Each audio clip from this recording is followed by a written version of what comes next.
مجھے مسلمانوں کی 3 عادات سخت ناپسند ہیں۔ ان کی بدولت میں اسلام سے دور رہا ہوں اور اب بھی مجھے اس میں کوئی کشش نہیں محسوس ہوئی۔ اعوذ باللہ من الشیطان الرجیم، بسم اللہ الرحمن الرحیم۔ شمعون نامی مشہور آتش پرست حضرت خواجہ حسن بصری کا پڑوسی تھا۔ وہ 70 برس تک آتش پرستی میں مشغول رہا۔ آخری عمر میں وہ بیمار پڑ گیا۔ کئی روز گزر گئے، عمدہ علاج اور تدابیر بھی اسے صحت یاب نہ کر سکیں۔ تو ایک روز خواجہ حسن بصری رحمۃ اللہ تعالی علیہ اس کی عیادت کو گئے۔ عیادت کے بعد آپ نے اس کو نصیحت کی کہ تم نے ایک عمر کفر و شرک میں گزار دی ہے، اب تم اپنے انجام کو پہنچنے والے ہو تو اسلام لے آؤ، شاید خدا تم پر مہربان ہو جائے۔ شمعون نے جواب دیا، خواجہ صاحب، مجھے مسلمانوں کی 3 عادات سخت ناپسند ہیں۔ ان کی بدولت میں اسلام سے دور رہا ہوں اور اب بھی مجھے اس میں کوئی کشش نہیں محسوس ہوئی۔ خواجہ صاحب نے فرمایا، تو بیان کر وہ ناپسندیدہ باتیں کون سی ہیں جن کی وجہ سے تو اسلام کا منکر ہے؟ جواب دیا، اول یہ کہ مسلمان دنیا کو برا کہتے ہیں جبکہ شب و روز دنیا کے متلاشی اور متوالے ہیں۔ دوم، موت پر یقین کامل رکھتے ہوئے بھی موت کے لیے کوئی عملی سامان تیار نہیں کرتے۔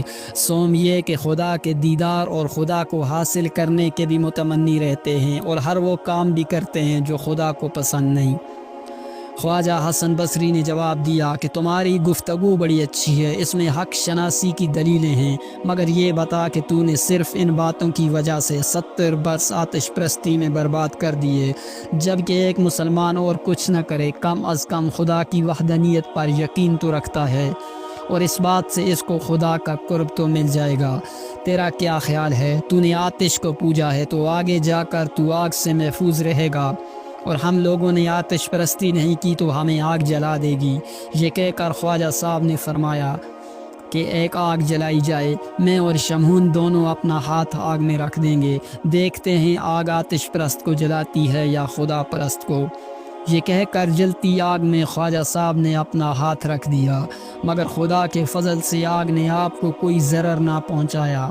شمعون نے یہ روح پرور منظر دیکھا تو اس کا دل ہدایت الہی سے منور ہو گیا اور وہ فوراً خواجہ حسن بصری رحمۃ اللہ تعالی علیہ کے آگے ہاتھ جوڑ کر بولا، حضرت اسی وقت کلمہ پڑھائیے۔ کفر و شرک میں ایک عمر بسر کی ہے، چند سانسیں باقی ہیں، کیا خبر یہ گھڑی نصیب ہو کہ نہ ہو۔ اس کے ساتھ یہ مطالبہ کیا کہ اگر میں خدا پر ایمان لے آؤں تو کیا مجھے آپ گارنٹی دے سکتے ہیں کہ میں عذاب الہی سے بچ جاؤں گا؟ خواجہ صاحب نے فرمایا، کیوں نہیں، میں تمہیں لکھ کر دیتا ہوں کہ اگر تم مسلمان ہو جاؤ تو خدا تمہیں ضرور بخش دے۔ چنانچہ ایک اقرار نامہ تیار کیا گیا جس پر خواجہ حسن بصری اور دیگر عادل حضرات کے دستخط بطور گواہ کے رقم کیے گئے۔ پھر شمعون نے کلمہ پڑھا اور مسلمان ہو گیا۔ ادھر وہ مسلمان ہوا، ادھر اس کی روح کف سے انصری سے پرواز کر گئی۔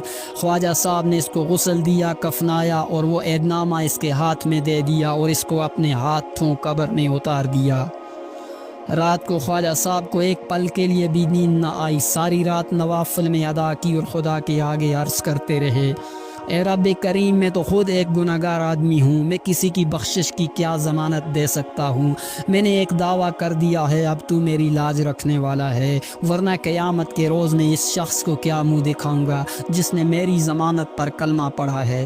اسی بے کلی میں خواجہ صاحب کی آنکھ لگ گئی، خواب نظر آیا، کیا دیکھتے ہیں کہ شمعون کے سر پر تاج ہے اور وہ مکلف لباس میں ملبوس جنت کے باغات میں سیر کر رہا ہے۔